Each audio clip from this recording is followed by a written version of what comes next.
Please subscribe my channel, SK Music Studio, UMGAON.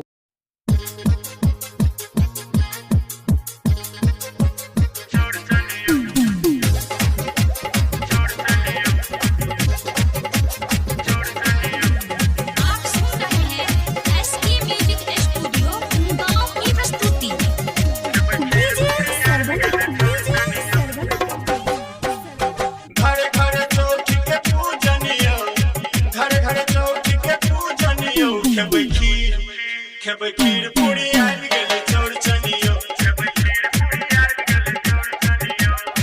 घरे घरे चौठी के पूजनियो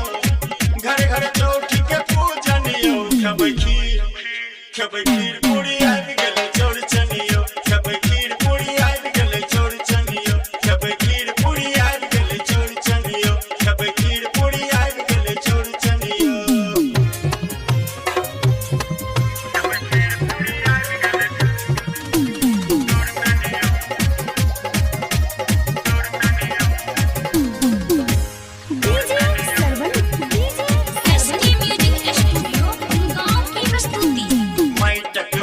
में दही पौरेले बाड़िए के गाछ सकेरा कटेले माइटक बर्तन में दही पौरेले बाड़िए के गाछ सकेरा कटेले फल फूल गेल जतैयार पनियो फल फूल गेल जतैयार पनियो खेबै खीर पूरी आबि गेलै चौरचनियो खेबै खीर पूरी आबि गेलै चौरचनियो खेबै खीर पूरी आबि गेलै चौरचनियो खेबै खीर पूरी आबि गेलै चौरचनियो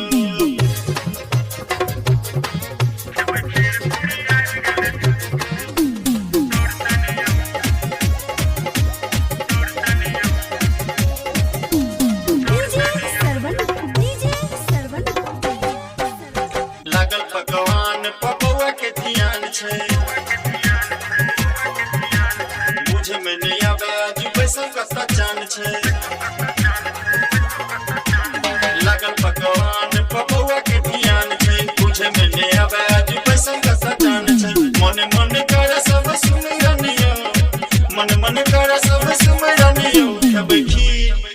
खेबै खीर पूरी आबि गेलै चौरचनियो खेबै खीर पूरी आबि गेलै चौरचनियो खेबै खीर पूरी आबि गेलै चौरचनियो खेबै खीर पूरी आबि गेलै चौरचनियो